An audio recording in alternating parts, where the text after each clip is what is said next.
folklore Suantraí Íosa, where we're looking at the readings for tomorrow, Wednesday, the 6th of April of the 5th week of Lent, beginning with Daniel chapter 3, where we have three wise young Israelites who are truly in love with God.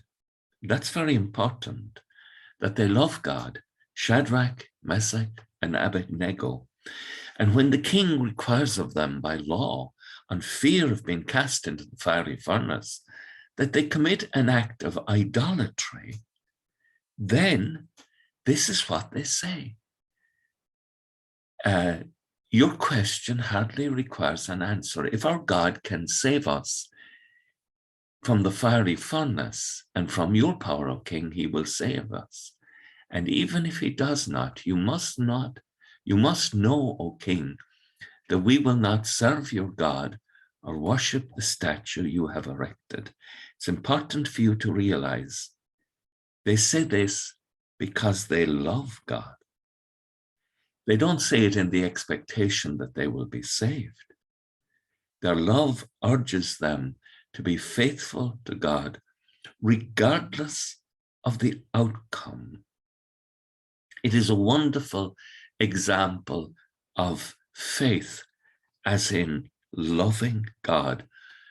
You shall love the Lord your God with all your heart and all your strength and all your soul. And the tradition of the shema, and these words you shall teach to your children, and they have learned to love God. This psalm tomorrow is actually not taken from the book of Psalms, but taken from the book of Daniel, again chapter 3, the rejoicing prayer. To you be highest glory and praise forever. To you be glory and praise forevermore. God is wonderful and to be praised. The gospel tomorrow, I particularly love. I can remember the first time I read this. As a young boy, I was fascinated by the concept of truth. And here in the gospel, Jesus says, you will learn the truth and the truth will set you free. That's 32. And then 34.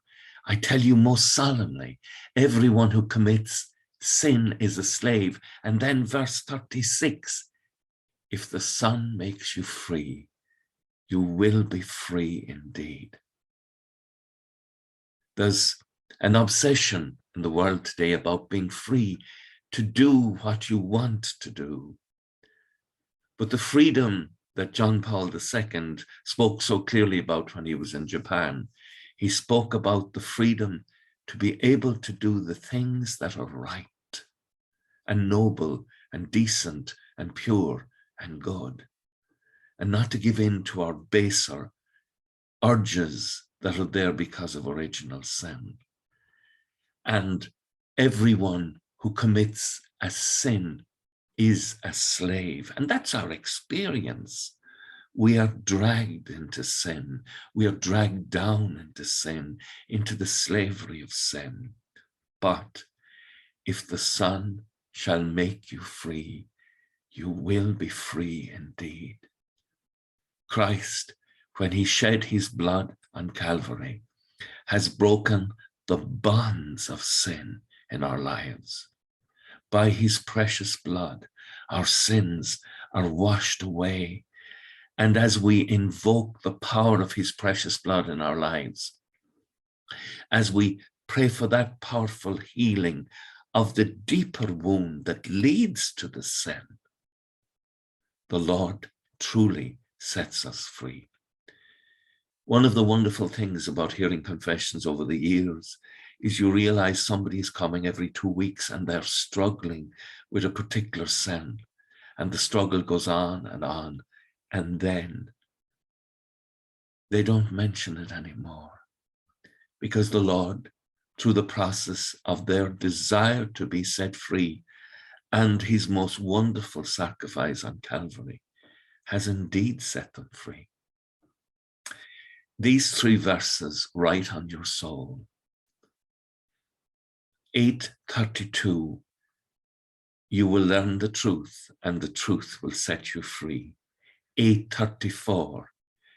You must, if I tell you most solemnly, anyone who commits sin is a slave. 8:36. If the Son makes you free, you will be free indeed. With thoughts such as these, let us go to our beds and let us pray that we will awaken in the morning with the praise of God on our hearts and on our lips. Agus geman dia ilakoktig shiv ahar mak of the Spirit nev. Amen. Slán go fóill. Bye for now.